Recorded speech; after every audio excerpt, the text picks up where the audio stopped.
इतना जोड़ देना। एतत् संज्ञा फलभूत, लेकिन तो फलभूत की जगह एतत् संज्ञा साध्य भी लक्षण में कहीं कहीं आता है। एतत् संज्ञा साध्य प्रत्यय विभक्ति है, तो चाहे साध्य कहें चाहे फलभूत कहें, कहीं कहीं फलभूत का उल्लेख है, कहीं कहीं साध्य, मैंने संज्ञा एतत् संज्ञा साध्य। एतस्य संज्ञा एतत् संज्ञा, एतद् वृत्तित्व विशिष्टा या काचित संज्ञा, ऐसा सासो संज्ञा मैंने चिकीर्षिता प्राथमिक संज्ञा। कर्मधारय समास करने पर चिकीर्षित प्राथमिक संज्ञा ही आती है। और एतस्य संज्ञा कहने से एतद् वृत्तित्व विशिष्टा या संज्ञा या काचित संज्ञा, उसमें प्रातिपदिक धातु जो है सब आ गए, है कि नहीं? क्योंकि यदि कर्मधारय समास करेंगे तो सुपो धातु प्रातिपदिक सूत्र का जो धातु ग्रहण का फल दिया है अपिकाकस सेनायते, अपिकाकस सेनायते में धातु ग्रहण का फल दिया, वो फल जो है असंगत हो जाएगा, इसलिए षष्ठी तत्पुरुष समास ही करना चाहिए। एतस्य संज्ञा एतत् संज्ञा में एतद् वृत्तित्व विशिष्टा या काचित संज्ञा तत्फलभूता मैंने साध्या या विभक्ति या साध्या या प्रत्यय है, इसका फल आगे आएगा, नहीं होगा तो आगे कहीं टीका में आएगा। चलिए उस मूल में आ जाइए, कहाँ तक हो गया? आओ बैठो, तुम्हें चले गए, तुम्हारी परीक्षा कर रहे, कहाँ चले? विभक्ति तरानपेक्षया अर्थबोधकत्वम अर्थवत्वम गृह्यते। एकार्थी भावेन लौकिके प्रयोगे प्रसिद्धत्वम इव इदम अपि अलौकिके आरोपितमस्ति इति दक्ष अस्ति इत्यवस्थायां जैसे प्रातिपदिकत्वात् क्षतिः। इधर हमें दे दे। तो एतत् संज्ञा एतत् क्या, अच्छा पहले खोल लो फिर क्या कह रहा है, इसका पुस्तक दे दो।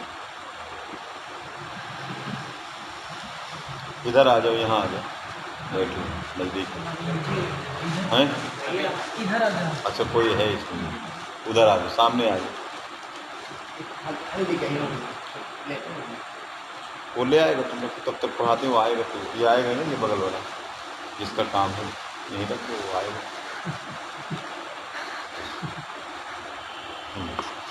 बोलो। एकार्थी भावेन लौकिके प्रयोगे प्रसिद्ध। तो देखिए ये कह रहा है कि मेरा अर्थवत्व जी सूत्रद्वय साधारण, मेरा अर्थवत्व जो पूर्वोत्तर सूत्रद्वय साधारण अर्थवत्व जो है वो आप ही की तरह आरोपित भी है। ऐसा नहीं कि मैंने ये कैसे आप प्रश्न उठा दें, जैसे कहाँ आरोपित है? एकार्थी भावेन लौकिक प्रयोगे प्रसिद्धत्व आप मानते हो, तो दक्षस्य अपत्यम दाक्षी ही दक्षंगस ई, यहाँ तो एकार्थी भाव है नहीं। एकार्थी भाव कहाँ है? दाक्षी में। दाक्षी में प्रकृति प्रत्यय का के द्वारा एकार्थ की उपस्थिति है। बहुत सुंदर आदमी आया, तो बहुत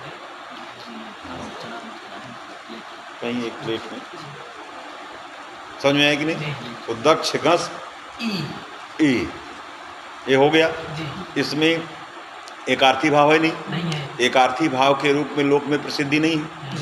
एकार्थी भाव के रूप में लौकिक प्रसिद्धि किसमें है? दाक्षी में है।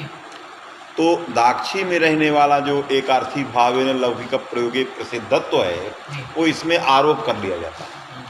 किसमें? अलौकिक में। दक्ष अस ई अलौकिक में जब आरोप कर लिया गया तो वृत्ति और विग्रह में समानार्थकता आ गई, नहीं आई।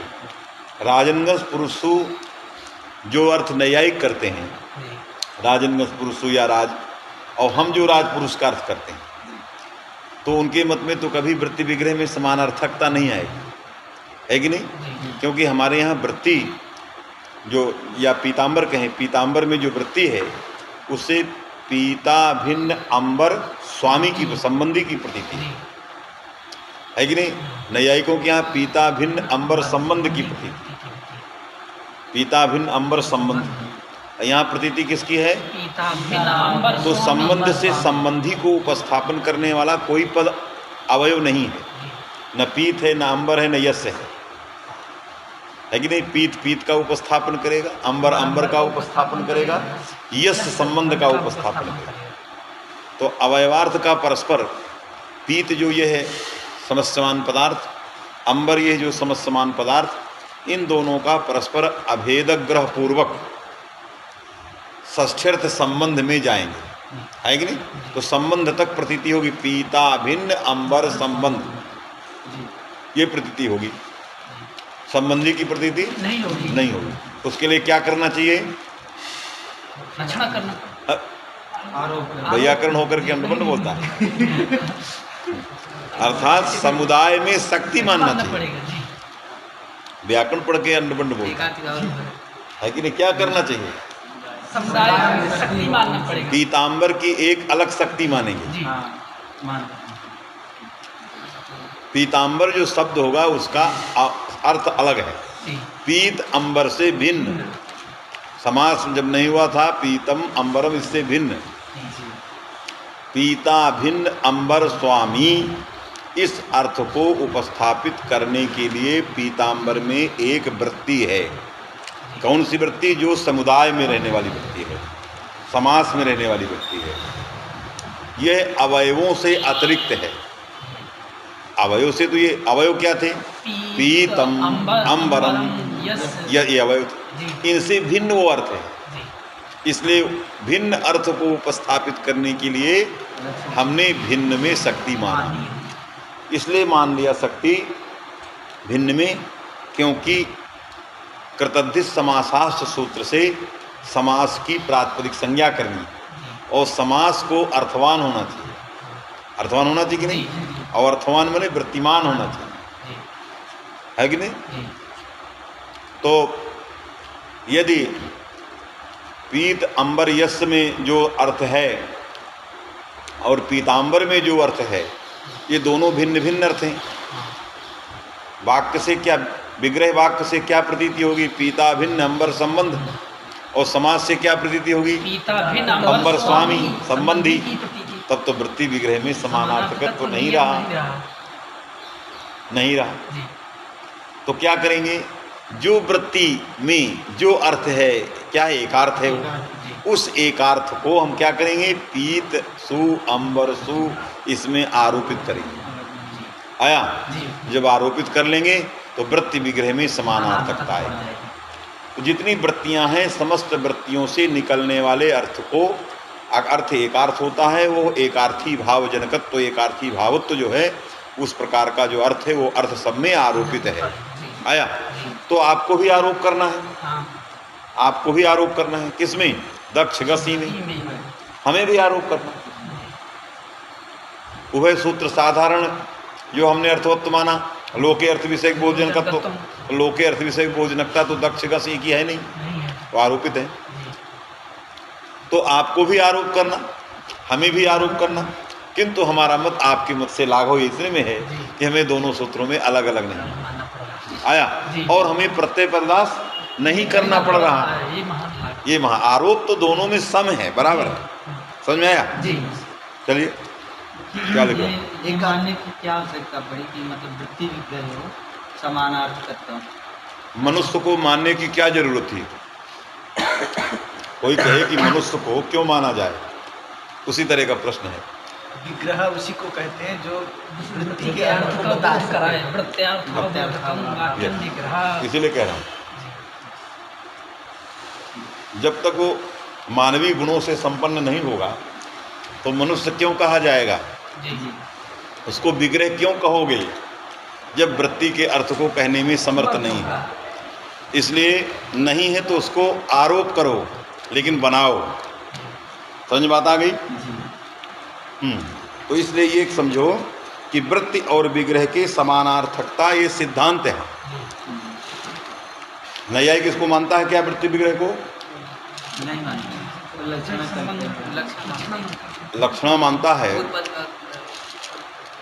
तो वृत्ति विग्रह की समानार्थकता नहीं मानता। आप विचार करो। चर्चा तो उतना हैं? से बात ही उतना हुआ नहीं है, नहीं हुआ, मानता होगा वो। ये नहीं कह सकते। नहीं मानेगा तो विवरण से शक्ति का निश्चय कैसे करेगा? विवरण आ रहा है। वाक्य से शेषाद विवृतेर बदलती। विवरण भी शक्ति का ग्रह। विवरण किसको कहते हैं? विवरण माने विग्रह। तो समानार्थक वाक्य तो विग्रह ही होता है, तो समानार्थकत्व तो आवश्यक है। यदि वो नहीं मानेगा, विवरण वृत्ति और विवरण में समानार्थकता है, समझे कि नहीं? तो जी। उसके अर्थ का निश्चय होता है। तो समानार्थकत्व तो मानना गड़े पर मानना पड़ेगा, चाहे लक्षणा करके मानो चाहे आरोप से मानो। तो उसने गो की गोस्वामी में लक्षणा किया, जी। इधर चला गया लक्षणा की ओर, और जो अर्थ हमें निकालना है वो सारे अर्थ निकालने की कोशिश किया लक्षणा के द्वारा, जी। लेकिन निकाल नहीं पाएगा, प्राप्तोदक में फंस जाएगा। क्योंकि यहाँ तो सीधा सीधा लिखा है, चित्रा भिन्न गो और आगे स्वामी में लक्षणा की। प्राप्त उदकम में प्राप्त उदकम ऐसा अर्थबोध नहीं करना, उदक कर्तृक प्राप्ति कैसे लक्षणा कर देगा, कहाँ लक्षणा करेगा? तो सर्वत्र लक्षणया निर्वाह नहीं हो सकता, इसलिए वो एक देशी मत है। अवच्छेदावच्छेदन आप निर्वाह करके पूरे समास में दिखा दीजिए। इसलिए वो वैज्ञानिकों का क्षणिक विचार की तरह, जैसे कोई वैज्ञानिक क्षणिक विचार पूरे के पूरे नहीं देख पा रहा है, जी। और ये महर्षि पाणिनि के सूत्रों द्वारा पूरा देख करके निर्णय किया गया। इसलिए ये यहाँ कहीं बदलने वाला नहीं, जो है वो है। क्योंकि बोध क्या है? उदक कर्तृक, प्राप्त और यदि प्राप्तम उदकम में प्राप्त अभिन्न उदक कर्म ग्राम ही बनेगा नहीं, क्योंकि कर्म जो है यदि किंचित क्रिया के प्रति है तो उदक कर्मी भूतो ग्राम असंभव है। उदक की उदक कर्म ग्राम में लक्षणा कर सकता करे वो, तो उसमें क्रिया निरूपित होना चाहिए, जी। है कि नहीं? इसलिए नैयायिक वहाँ नहीं चल पाएगा, हर जगह नहीं चल पाएगा। वहाँ चलेगा जहाँ थोड़ा पीताम्बर वगैरह में कुछ चित्रगुरु अर्थात चित्रगुरु में भी कुछ ऐसे प्रथमांत स्थल हैं, लेकिन बहुव्रीहि समाज के बहुत अच्छे क्षेत्र हैं, सब में नहीं चल पा रहा। दूसरा उपजीव्य विरोध है। किसको उपजीव्य करके बहुव्रीहि समास होता है? अन्य पदार्थ, अन्य पदार्थ केवल नहीं, उसमें और पूरे सूत्रार्थ है। अनेकम माने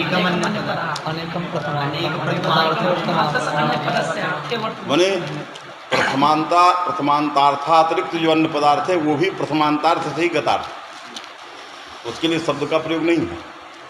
अन्य पदार्थ है वर्तमानम प्रथमांतम अनेकम सुबंतम। तो अन्य पदार्थ में प्रथमांत कैसे वर्तमान हो जाएगा?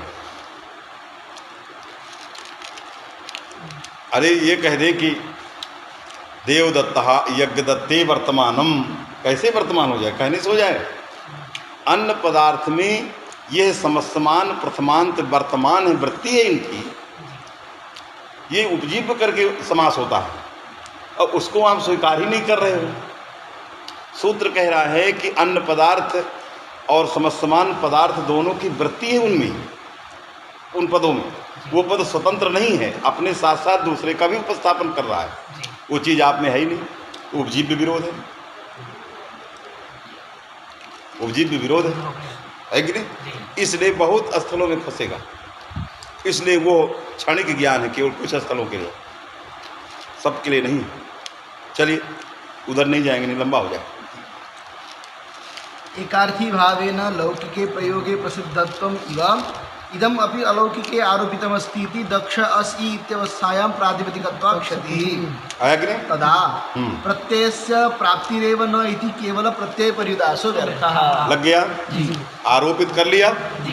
तो यहाँ प्रातिपदिकत्व तो चला गया, तो सुबो धातु प्रातिपदिक से गस जो है चला गया, दाक्षी ही बन गया, और प्रत्यय पर्युदास हमें नहीं करना पड़ा, महल्लागम हो गया। इसलिए हमारा अर्थवत्व स्वीकार्य है, वस्तु तस्तु अर्थवत्व को मानना चाहिए। ध्वनितम चेदम प्रत्यय पर्युदासानुक्त्या भाष्ये। क्योंकि भाष्यकार ने अधातु अप्रत्यय में अप्रत्यय को नहीं कहा है, जी। और जब अप्रत्यय को नहीं कहा तो प्रत्यांत भी भाष्यकार की मत में नहीं है, क्योंकि उसका मूल जड़ ही नहीं है, जी। अप्रत्यय ही नहीं है, किसी रूप में नहीं कहा। यदि वो प्रत्यांत के लिए रह जाए तो भाष्यकार को कहना पड़ेगा। तो भाष्यकार ने तद्धित को नियम परक मान करके और प्रत्यांत पर्युदास को भी हटा दिया।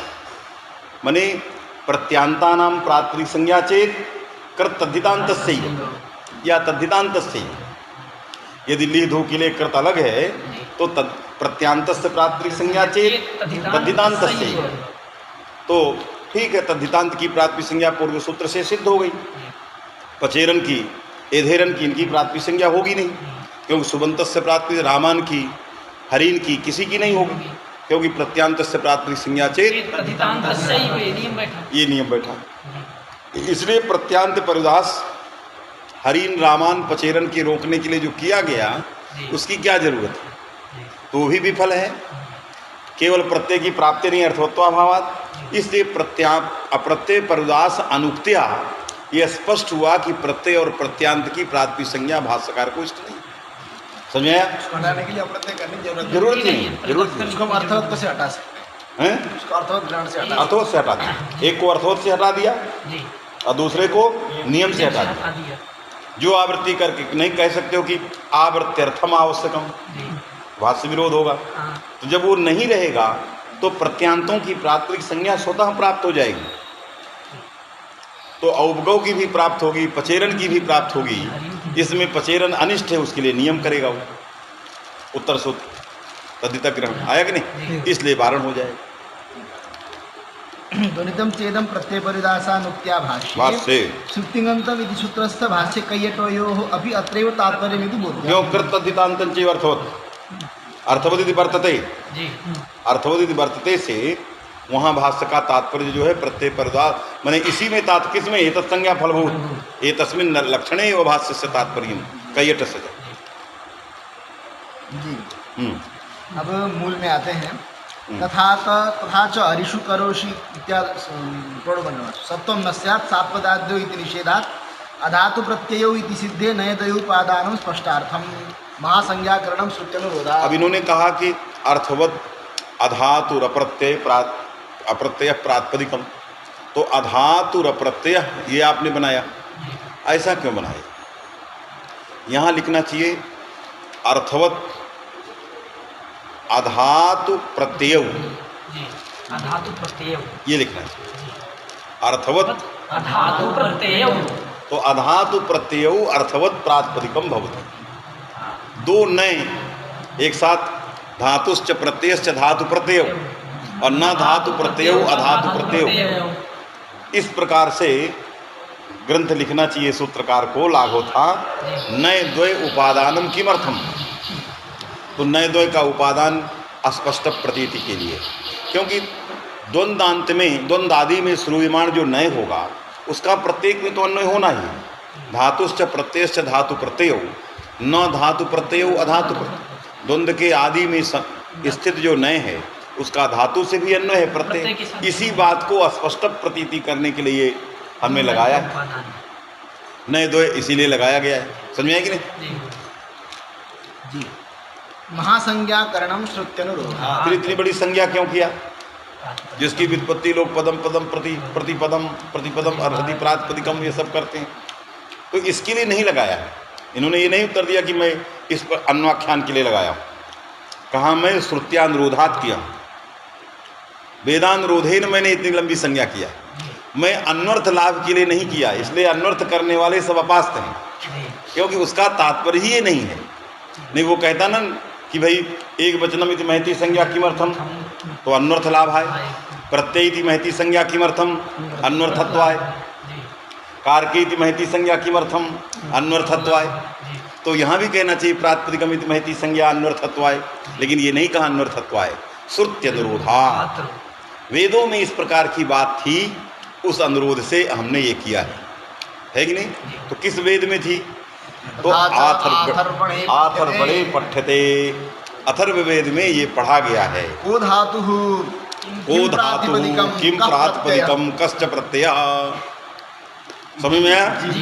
वहाँ वेद में प्रातिपदिकम ये नाम दिया गया है। तद अनुरोधेन एतादृशी महती संज्ञा में आकृता न अन्वर्थत्व लाभ है कि नहीं? क्योंकि अन्वर्थत्व की उपादेयता नहीं है।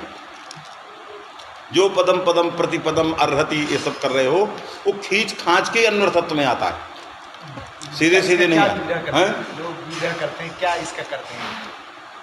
कई लोग कई प्रकार के करते हैं। जैसे थोड़ा सा उदाहरण के लिए उसे कैसे निकालते हैं, क्या क्या करके? पहले तो जानना है कि पदम क्या है। पदम पदम प्रति, फिर प्रतिपदम। तो आपको प्रातिपदिक संज्ञा किसको करना है? अरे राम जिससे कृष्ण स्वादि आदि, लाना है, राम राम इत्यादि, जिससे भी भक्ति लाना है। जी। तो कहा पद शब्द जो है पारिभाषिक है। क्या पारिभाषिक है? पारिभाषिक है धातु भिन्न, प्रत्यय भिन्न, प्रत्यांत तदादि भिन्न, अर्थवत्व के रूप में। अर्थात उसका तात्पर्य केवल अर्थवत से है। मने प्रत्येक पद मने अर्थवत, वो स्वादि प्रत्यय की योग्यता रखता हो। तदर्हति, जो अन्वर से बता रहा हूँ। पदम मने सक्तम पदम, अर्थवत पदम, वृत्तिमत यही पदम, वाला लेना है। यही लेना है। अब वृत्तिमत लेने से धातु में चला जाता है, प्रत्यय में चला जाता है, और इधर सूत्र वाला नहीं जाता है, तो अन्वर्थ विरोध होता है। इससे पद को संकुचित कर रहा है कि धातु भिन्नम वृत्तिमत, प्रत्यय भिन्नम वृत्तिमत, प्रत्यांत भिन्नम वृत्तिमत, यत् शब्द स्वरूपम तदेव पद पदेन ग्राह्यम। वही पद है और वही अर्हति मन योग्यता रखता है। किसकी? विभक्तियों के लाने की। इसलिए उसको प्रातिपदिक कहते हैं। यही उसके अन्वर्थत्व का कारण है। समझ में आएगी नहीं? ये है। इसलिए वो लक्ष्मी टीकाकार ने अन्वर्थ में कहा पद पदम पारिभाषिक, तच्च धातु भिन्नम प्रत्यय भिन्नम प्रत्यांतदादि भिन्नम अर्थवत कृदंत तद्दितांत समासे तद अन्न रूपम। तो एक तरह से सूत्र को ही पूरी तरह से लिया है। पास में कि नहीं? पद कहते हैं बोधक को। जो बोधक, जो अर्थबोधक शब्द योग्यता रखता है। तो किस प्रकार की योग्यता उसके अंदर है? विभक्तियों के लाने की योग्यता है कि नहीं? तो वही प्रातिपदिक है। लेकिन ये थोड़ा ज़्यादा जा रहा है, ये तो धातु वगैरह में चला जा रहा है, तो उस बोधक पद को संकुचित करता चला गया, उसको पारिभाषिक कर दिया। न सुप्तिगंतम ये वाला पद नहीं है कि नहीं? यही उसकी व्युत्पत्ति का है। वो केवल सूत्रों के अर्थ को देख करके इस प्रकार के अन्वर्थत्व की कल्पना किया। वस्तुतः इस अन्वर्थ की जरूरत नहीं हो। अव्युत्पन्न सर्वथा वेदानुरोधी संज्ञा है, उसमें इस प्रकार के अन्वर्थत्व न भी निकले, क्योंकि आप जो संकोच के करते चले गए वो सूत्र को देख के सब संकोच करते गए। ऐसा अर्थ निकल नहीं रहा उससे, ऐसा पद तो देखा नहीं गया। ये भाई पदम बोधकम, पदम सक्तम, वृत्तिमत, ये तो सब देखे गए, आप ऐसे ले सकते हो। लेकिन धातु भिन्नम वृत्तिमत, प्रत्यय भी, ये तो बिल्कुल नहीं बैठ रहा।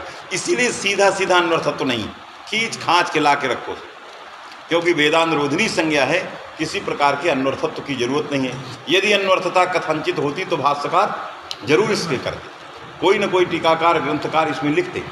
लेकिन प्राचीन और नागेश तक किसी वैयाकरण ने इस प्रकार की व्युत्पत्ति करने की कोशिश नहीं की।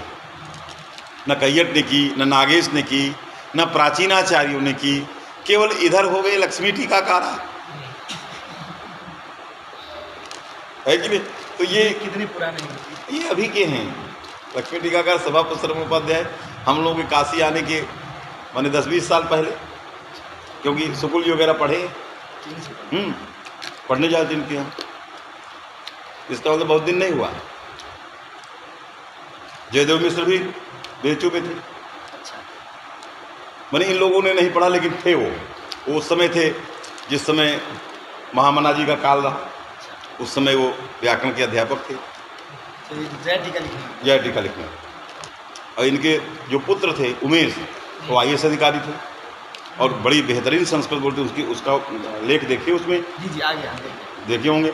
उसमें किसमें? व्युत्पत्तिवाद में, व्युत्पत्तिवाद में, जय संबलित, क्योंकि पूरी जया नहीं कर पाए थे वो। तो उन्होंने जो लिखा है और जो अपनी भाव लिखा, जो संस्कृत लिखा, तो उससे मुझे लगा कि एक IAS पंडित का लड़का IAS अच्छी बेहतरीन संस्कृत बोल रहा है। वो IAS थे, परिष्कृत, तो पंडित परिवार था।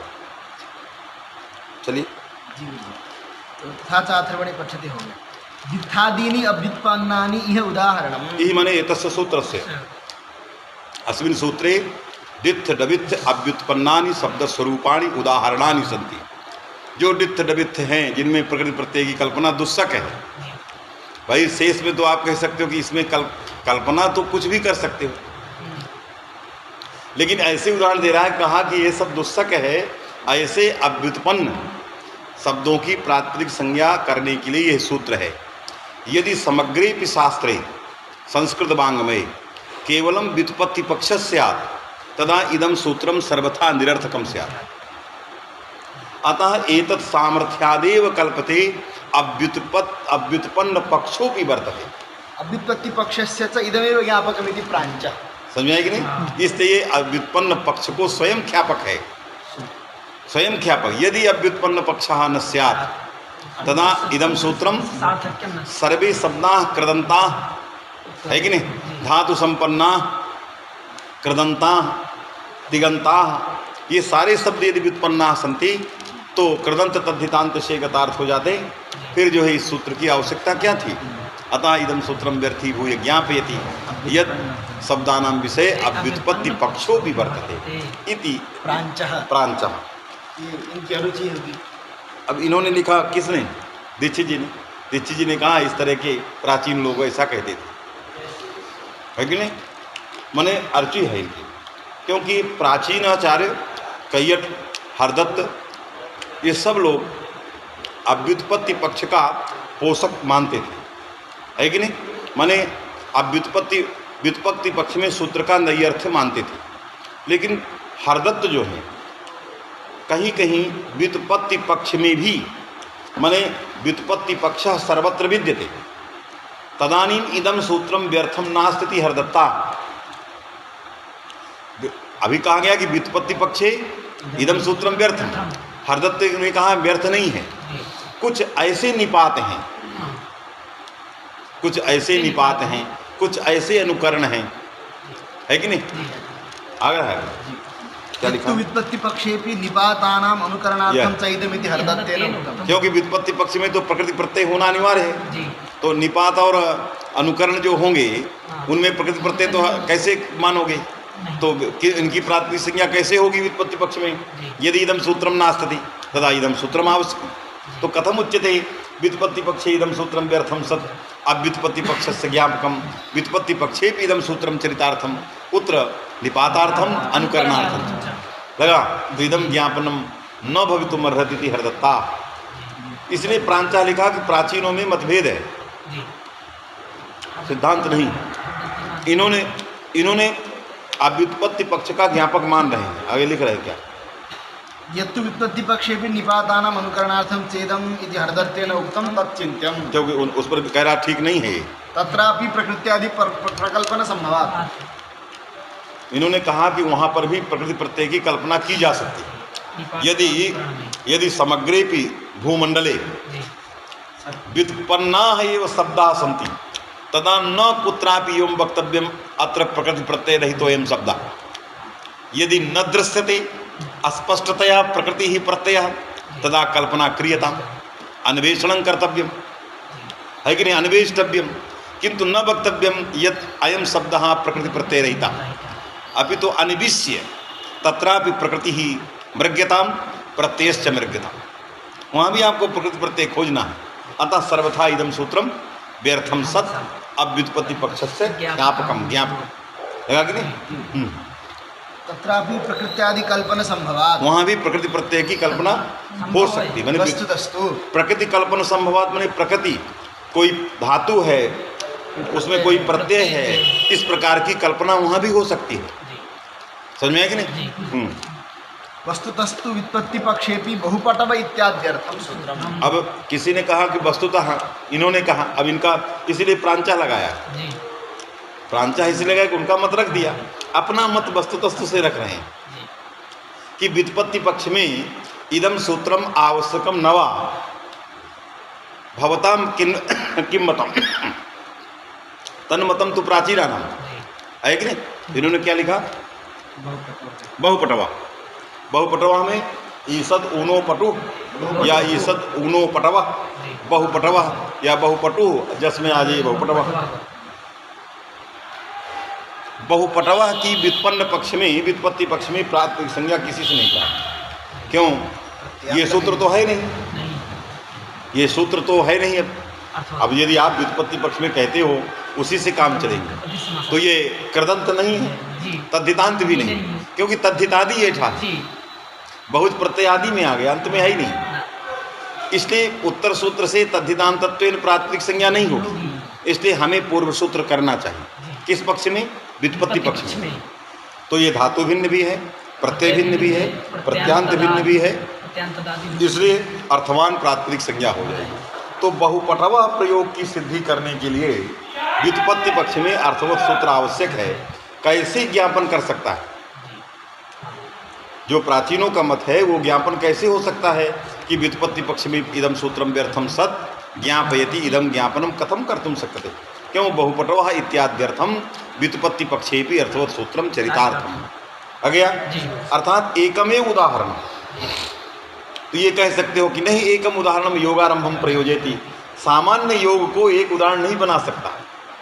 असति मने अतात्पर्य, असति मने असति तात्पर्य, यदि तात्पर्य नहीं है तो एक उदाहरण इस प्रकार के सामान्य सूत्र का निर्माण नहीं कर सकते। तो बहुच पूर्व एक ही प्रयोग के लिए आप बहुच प्रत्यय से घटित प्रयोग एक के लिए आप इतने बड़े सूत्र को सामान्य सूत्र की रचना कैसे कर सकते? बहुच पूर्व प्रातिपदिकम इत्येव सूत्रं कर्तव्य। व्युत्पत्ति पक्ष में यदि सूत्र ही करना है तो सूत्र क्या बनाओ? बहुच पूर्व प्रातिपदिकम। बहुच पूर्व माने बहुच पूर्व में जिसके रहे उसकी प्रातिपदिक संज्ञा होती है। कहा यदि ऐसा बना देंगे तो समास का नियमार्थत्वायोग हो जाएगा। फिर समास नियमार्थ कैसे होगा? समास को भाष्यकार ने नियमार्थ माना। अब आपने क्या किया? बहुच पूर्व प्रातिपदिकम, तो राजनंगस पुरुषो बहुच पूर्व नहीं है, अतः उसकी पूर्व संज्ञा पूर्व सूत्र से नहीं प्राप्त, तो समासक ग्रहणम विध्यर्थम। अब भाष्यकार ने नियमार्थ, तो नियमार्थता का परित्याग हम नहीं कर सकते, इसलिए हमें सामान्य सूत्र बनाना पड़ेगा जिसमें बहुच पूर्व भी आ जाए और राजनंगस पुरुषो भी आ जाए। समझ में आया? इसलिए वस्तुतस्तु व्युत्पत्ति पक्षे इदम सूत्रम आवश्यक, ये सिद्धांत इनका रह गया। जी गुरु। न चैवं बहुच पूर्व इत्येव सूत्र्यतामिति वाक्यं मूलकेनुपदंशमित्यादौ कृदन्तत्वेन अतिप्रसंगात्। लग गया? अच्छा, कहाँ तक पहुँचे? मूलकेनुपदंशम नहीं, हम ध्यान नहीं दिए, फिर से पढ़ो। बहुच पूर्व इत्येव सूत्र्यतामिति वाक्यं, तो कहा मूलकेनुपदंशम इत्यादौ कृदन्तत्वेन अतिप्रसंगात्। क्या समझे? यदि बहुत पूर्व प्रातिपदिकम सूत्र बनाएंगे तो मूल के उपदंशम इत्यादौ कृदन तत्वेन अति प्रसंगः।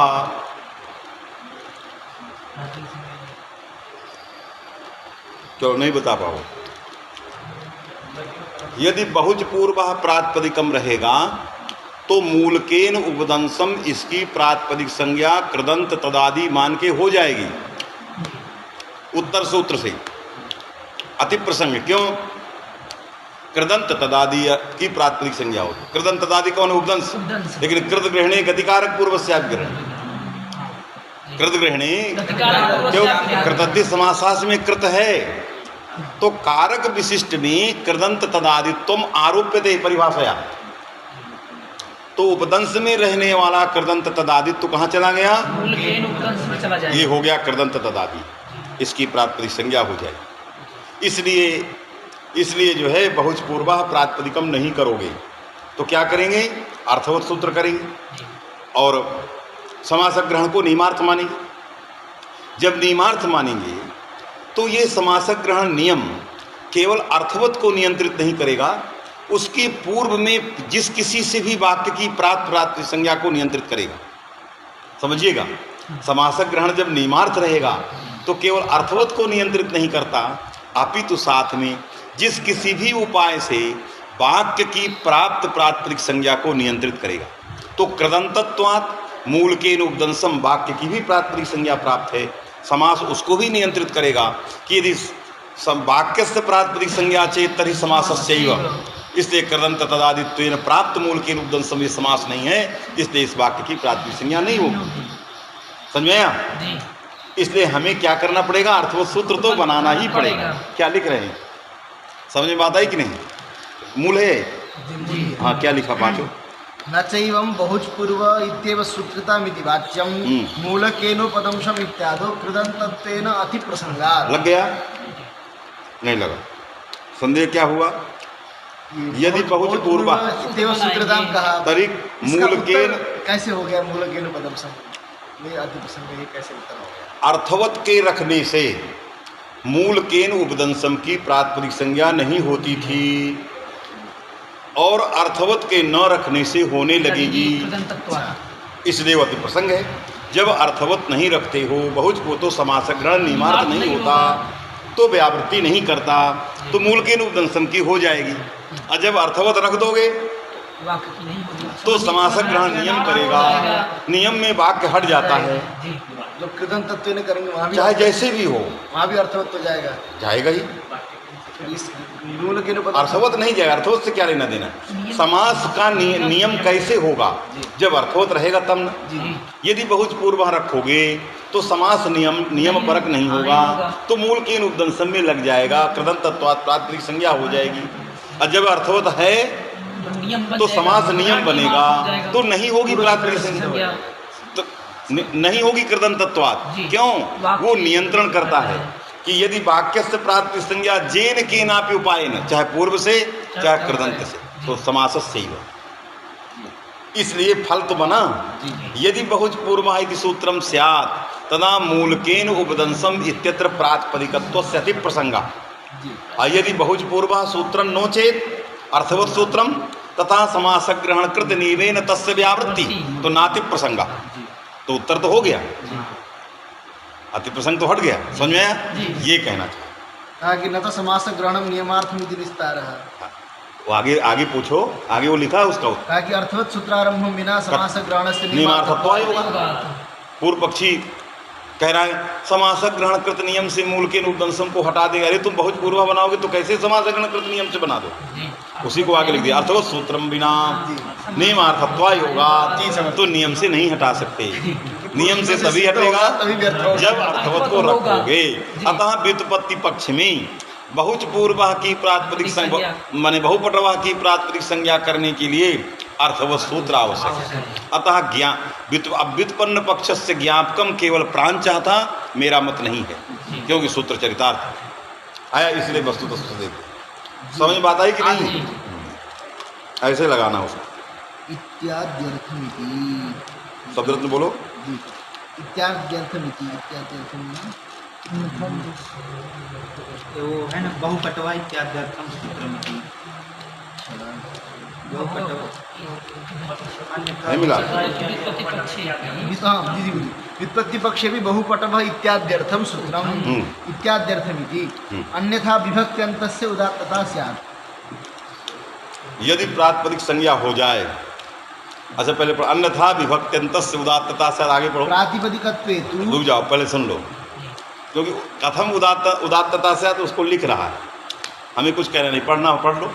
प्रातिपदिकत्वे तु पूर्वं विभक्तिलुकी टकारोकारस्य उदात्तत्वे पुनर्दशी टकारोकारोदात्तत्व सिद्धिरिति भावः। देखो हैं, हाँ जी, टकाराकारोदात्तत्व सिद्धिरिति भावः।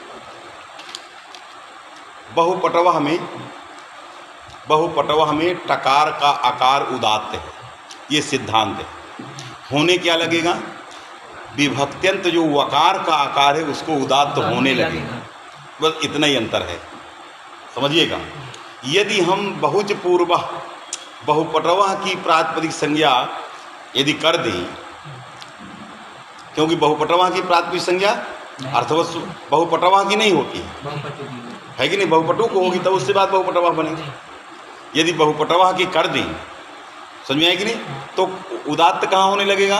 वकार कहाँ करना है? वो नहीं हो।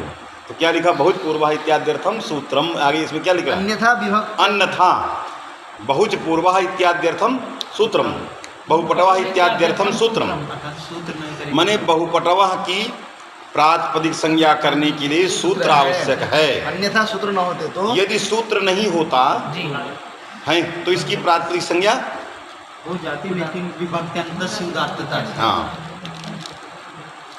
अन्यथा विभक्त्यन्तस्य उदात्तता स्यात्। विभक्त्यंत माने वकारोत्तरवर्ती आकार। तो प्रातिपदिकत्वे मूल में क्या कहा? बहुपटवा इत्याद्यर्थम सूत्रम किस पक्ष में? विभक्ति पक्षे भी। अच्छा, बहुपटवा इत्याद्यर्थ।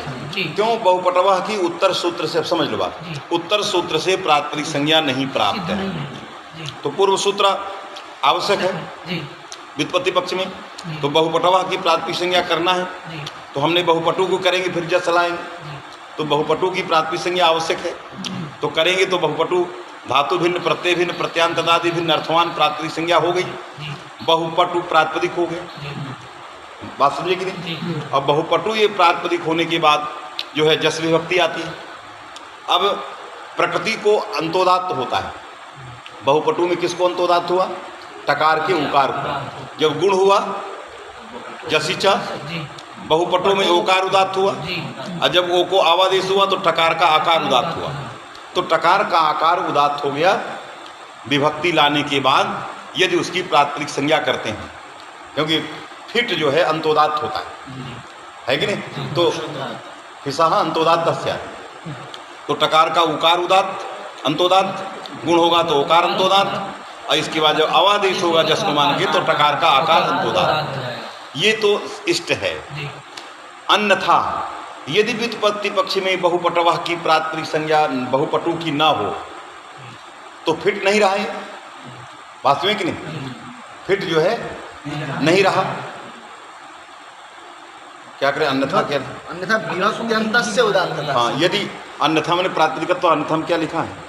कुछ लिखा नहीं चाहिए। अन्यथा बहुपटवाह की समुदाय से अन्यथा बहुपटव इति समुदाय से प्रातिपदिक Yeah. संज्ञा स्वीकार।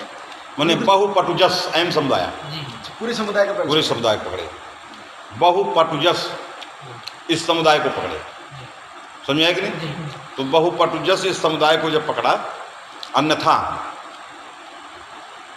मैंने समुदाय से प्रातिपदिकत्व ने अन्यथा में लिखा, जी तो समुदाय हो गया बहु हैं अस्वीकार्य। हाँ, अस्वीकार्य टकारोत्तरवर्ती अकार से उदात्तत्व सिद्ध्यति।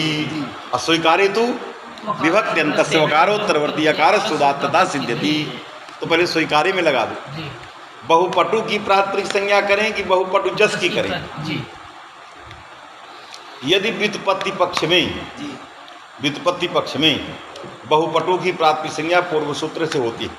बहुपटु जस जो होगा, बहुपटु जस, लेकिन इसकी बहुपटवाह की प्राप्त कैसे, ये तो विचार में आ गया ना।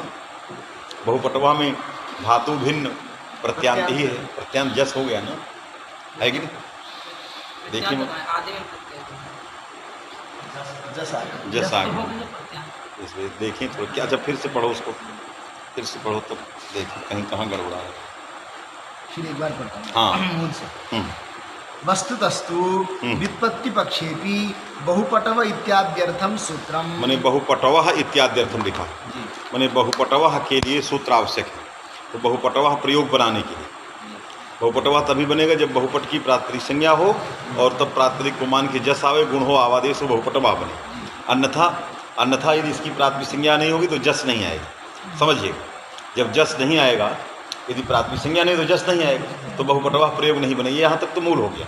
लेकिन अब शब्दरत्नकार कुछ अतिरिक्त फल दे रहा, स्वर का जो है क्या देगा? इत्याद्यर्थमिति अन्यथा विभक्त्यन्तस्य उदात्तता। हाँ, यदि इसकी प्रातिपदिक संज्ञा नहीं होती है कि नहीं, अन्यथा मैंने बहुपटवाह इत्याद्यर्थ सूत्र नहीं होता। जी देखिए वाला क्या लिखा,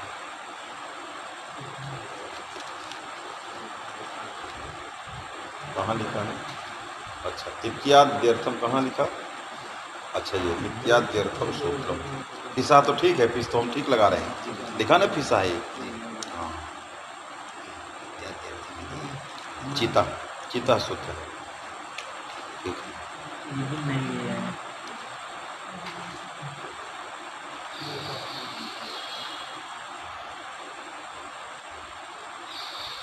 तो देखो, बहुपटवः इस प्रयोग की सिद्धि के लिए अर्थवत धातु प्रत्यय प्रातिपदिकम ये सूत्र आवश्यक है। ठीक है, मूल लगा कि नहीं? जी बहुपटवः इत्याद्यर्थम माने बहुपटवः प्रयोग के लिए ये आवश्यक है।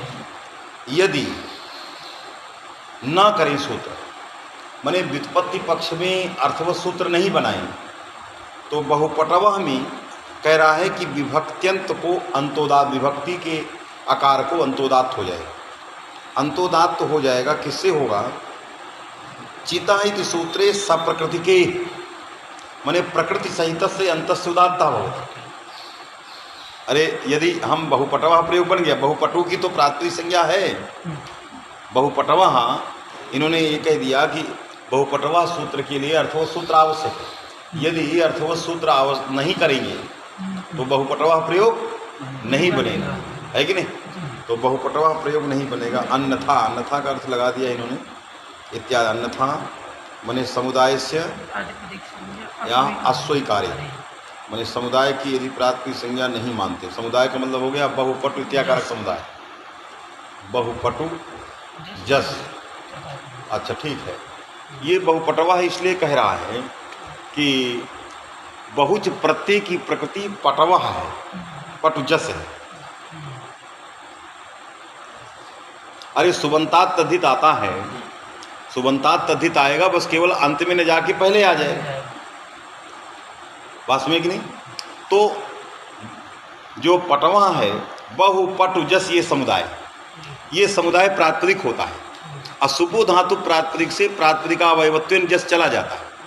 जब जस चला गया तो बहुपटु बने। अब बचा कौन? पटु का उकार अंतोदात होगा। उसके बाद समुदाय की प्रातिपदिक संज्ञा लेके जब जस लाएंगे, फिर जस लाएंगे तो टकारोत्तरवर्ती अकार अंतोदात होगा। समझ बात आ गई? टकारोत्तरवर्ती जो अकार होगा अंतोदात होगा। अब यदि सूत्र नहीं बनाते व्युत्पत्ति पक्ष में तो पटवा तो बनता ही है। अब पटवा से बहुच आएगा तो बहुपटवा में अंतोदात तो कहाँ जाएगा? वकार का आकार अंतोदात हो जाएगा। कुछ नहीं लिखा, देखो पटवा तो बनेगा ही। मने बहुज प्रत्यय की प्रकृति पटुजस है, शुरू वाला जस का, जो पटु की प्रातिपदिक संज्ञा मान करके हुआ है। क्योंकि वो शब्द जो लिख दिया अन्यथा समुदाय से अस्वीकारी, अर्थात समुदाय से प्रातिपदिकत्वम स्वीकार्यम। समुदाय बहुपटु जस इत्याकारक समुदाय एतादृशस्य, जैसे दक्ष गस ई अयम समुदाय, उसी प्रकार से बहुपटु जस अयम समुदाय। एतस्य बहुपटु जस समुदाय से प्रातिपदिक संज्ञा न उत्तर सूत्रेण प्राप्ता तद्धितस्य अन्ते अभावात् तदर्थम इदम सूत्रम। कौन? अर्थवत। तो बहुपटु जस अयम समुदाय धातु भिन्न प्रत्यय भिन्न प्रत्यांत तदादि भिन्न। हाँ, क्योंकि बहुत लग गया है, प्रत्यांत तदादि भिन्न। इसलिए एतादृशस्य समुदाय से प्रातिपदिकत्वे प्रातिपदिकावयवत्वेन जसः सुपि लुकी, जो अवशिष्ट बहुपटु में टकारोत्तरवर्ती उकार है तस्य अंतोदात्तो भवति। पुनः समुदाय से प्रातिपदिकत्वे जसि सति टकारोत्तरवर्ती जो आकार है तस्य अंतोदात्त स्यात्। यदि इदम सूत्रम न स्यात्, यदि यह सूत्र नहीं होता तो जस का लुप्त तो होता नहीं। जो पटवा से आया हुआ बहुच है, बहुपटवा में जस का लुप्त तो होता नहीं कि पुनर्विभक्ति आना है, तो अंतोदात्तता कहाँ जाएगा? वकार के आकार को जाएगा, वकार के आकार को जाएगा। चिता सूत्र सब प्रकृते अंतस्य उदात्तो भवति। दूसरा सूत्र बता रहा है चित है, बहुच चित है, तो चित मने चकारित संज्ञकस्य प्रत्यय से सत्वे प्रकृते अंतस्य उदात्तो भवति। तो वहाँ प्रकृति का अंत वकार उत्तरवर्ती अकार होगा, और जब जस चला जाएगा तो उसका अंत उकार बचता है। आया? तो अन्यथा मने समुदाय से बहुपटु जस एतादृश समुदाय से अप्रातिपदिकत्वे, है कि नहीं? प्रकृते अंतस्य वकारोत्तरवर्तिनः आकारस्य उदात्तता स्यात्। और यदि सति प्रातिपदिकत्वे जसि लुकी प्रकृते अंतः कहाँ? उकारः, तस्य गुणे आवादे से टकारोत्तरवर्ती आकारस्य अंतोदात्तो भवति तदर्थम इदम सूत्रम आवश्यक। ये यहाँ लगा, तब वो लगेगा नहीं, टेढ़ा लिखा। आ गई बात? क्यों विशाल आया कि नहीं? अरे जी क्या आया कि नहीं? हमको देखना पड़ा इसलिए पूछ रहा। अरे पुस्तक हाथ में लेना पड़ा तो इसका मतलब तो कठिनाई आई ना, थोड़ा स्वर की बात थी इसलिए थोड़ा आई। उसमें चीता लिख दिया, वो पंक्ति लिख दिया। आया? यातम थोड़ा क्या कर, यदि बहुच पूर्वहा इत्येतदर्थम सूत्रम नहीं बनाएंगे तो स्वर कहाँ होगा? वकार में हो जाएगा। क्यों? चिता सूत्र जो है सब प्रकृति के वार्तिक है, प्रकृति सहित से, प्रकृति सहित का जो अंत होगा, सब प्रकृति का जो अंत होगा उसको उदात्त होगा। आया? अन्यथा विभक्त्यन्तस्य उदात्तता यस, अन्यथा मने प्रातिपदिक संज्ञा समुदाय से प्रातिपदिकत्वाभावे बहुपटु जैसे एतादृशस्य समुदाय से प्रातिपदिकत्वाभावे वकारोत्तरवर्ती अकार से अंतोदात्तता स्यात्। समझ में आया? प्रातिपदिकत्वेतु पूर्वम विभक्ति लुकी। यह अब लगा दिया। प्रातिपदिकत्वेतु यदि समुदाय से प्रातिपदिकत्वम अस्ति, बहुपटु जैसे एतादृश समुदाय से प्रातिपदिकत्वम अस्ति, तो प्रातिपदिकत्वे प्रथमम जसि लुकी। सुपो धातु प्रातिपदिकयों से जस का लुक हो जाने पर हाँ, प्रातिपदिकत्वे तो पूर्वम विभक्ति लुकी टकारोकारस्य उदात्तत्वे लगा पुनः जसि टकाराकार फिर जस आएगा। लग गया कि नहीं? हाँ, लिख दिया आगे उसको, बढ़िया लिख दिया कि प्रातिपदिकत्वे जसि लुकी विभक्ति लुकी टकारोत्तरवर्ती उकार से उदात्तत्वे पुनर्जसि, है कि नहीं? गुण आवादेशे उसके टाके ऊ में जो जो कार्य होगा वो उदात्त तो उसी को होता चला जाएगा। गुण होगा तो उकार को जाएगा, आवादेश हुआ तो आकार को जाएगा। समझे? ये फल दे दिया। यदि ये अन्यथा से कहा विभक्ति अंत की उदात्तता होगी, विभक्ति तो वकारोत्तरवर्ती आकार, यहाँ प्रतिसंज्ञा करेंगे तो वकारोत्तरवर्ती। अरे जस आएगा तो वकार का आकार ही तो है विभक्ति का आकार, है कि नहीं? उसको हो जाएगा उदात्त। अब आया कर्तव्य समास। अच्छा, पूरा हो गया। नियमार्थत्वा योगा रह गया। कृदन्तत्वेन इति मूलकेन पदंशम् इत्यादौ कृदन्तत्वेन अतिप्रसंगात् कृदन्तत्वेन इति। माने यदि बहुच पूर्वः इत्येव सूत्रं स्यात् तदा बहुच पूर्वः प्रातिपदिकम् इति सूत्रे मूलकेन उपदंशम् इत्यादौ अतिप्रसंगः। न च समास विकल्प विधानस्य वैयर्थ्यम्। उसने कहा कि यदि बहुच पूर्व प्रातिपदिकम सूत्र बनाते हैं तो कह रहे हो कि मूलकेन उपदंशम हो जाएगी, इसकी मूलकेन उपदंशम की हो जाएगी। किससे हो जाएगी? कृतद्धि समासा कृदंतत्वात् कह रहे हो। कृत गृहिणी गतिकारक पूर्वस्यापि लगा भी रहे हो, बात में कि नहीं? और समास विकल्प से होता है, मूलकेन का उपदंश के साथ समास विकल्प है। वाक्य हो गए, जिस पक्ष में समास नहीं हुआ उस पक्ष में ये मूलकेन उपदंशम वाक्य रहा। यदि समासाभाव पक्ष में वाक्य की भी प्रातिपदिक संज्ञा होने लग जाए, अस्तुपो धातु प्रातिपदिकों से विभक्ति मूलकेन की जाने रह जाए, तो समास और वाक्य का भेद समाप्त हो जाएगा। समासे सति मूलकोपदंशम, समासाभावे मूलकेन उपदंशम, समासाभावे वाक्ये भी प्रातिपदिक संज्ञा श्रीमद्भिः क्रियते तत्रापि विभक्तेर्लुक् भविष्यति तर्हि भेदः न स्यात्।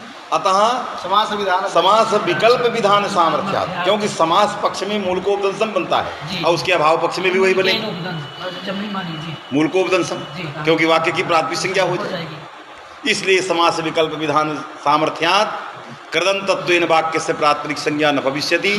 अतः कथम मूले उक्तम मूलकेन उपदंशम इत्यादि कृदन्तत्वेन अति प्रसंगा, ये कह रहा था। लगा कि नहीं? न च समास विकल्प विधानस्य वैयर्थ्यम्। समासे एकस्वर श्रवणम फल दे दिया। समासाभावे प्रातिपदिकत्वे तु पूर्वोत्तर पदयोः भिन्नस्वर श्रवणम इति विशेषः। कहा कि समास के विकल्प विधान का एक ही फल नहीं है विभक्ति श्रवण। समास जो विकल्प से समास होता है उसका एक ही स्वर नहीं है, क्या? विभक्ति श्रवण। समासा क्रियते विभक्ते अश्रवणम, असमासाभावे विभक्ति श्रवणम। तो समास विकल्प से नेदम फलम विभक्ति श्रवणम, अभी तो समासे एक स्वर समासाभावे भिन्न स्वर इति विशेषा। जब समास होगा तो मूल को उपदंशम में एक स्वर होगा, जब समासाभाव होगा और विभक्ति लुक होगी तब दो स्वर होंगे, क्योंकि विभक्ति नहीं है तो वाक्य, तो दो स्वर होंगे। ये तो फल बैठा है। अतः समास विधानम व्यर्थम नास्ति, माने विभिन्न स्वरार्थम समास विकल्प विधानम आवश्यकम, इसलिए होने लगेगा। अतः उसकी प्रातिपदिक संज्ञा को रोकने के लिए समास की नियमार्थ, समास का नियमार्थ होगा, अन्य अर्थवत सूत्र चाहिए, इसलिए न व्यर्थ। न च समास विकल्प विधानस्य वैयर्थ्यम्। समासे एकस्वर श्रवणम समासाभावे प्रातिपदिकत्वे तु पूर्वोत्तर पदयोः भिन्नस्वर श्रवणम इति विशेषः। पूर्व उत्तर दोनों, समास में एक पूर्व पद होता है एक उत्तर पद होता है, दोनों में भिन्न भिन्न स्वर का श्रवण हो। दधि उपदंशम इत्यादौ पक्षे प्रकृति भाव प्रवृत्तेरपि फलस्य वक्तुं शक्यते। अच्छा वाक्य दधि और उपदंसम में समास नहीं है। जी माने समास और समासाभाव। अरे जैसे दधना उपदंसम, जी तो यदि समास होगा तो न समासे लगेगा, यदि समास हो जाएगा तो न समासे लग जाएगा। कि समास में ह्रस्व समुचित प्रकृति भाव नहीं होता, ज्ञण हो जाए। यहाँ तो है, जी समझ में आई कि नहीं। तो समासा भाव का फल क्या हुआ कि प्रकृति भाव हो जाए, और समास होने पर प्रकृति भाव नहीं हुआ, तो ये भी फल है। समास के न करने का फल है प्रकृति भाव करना।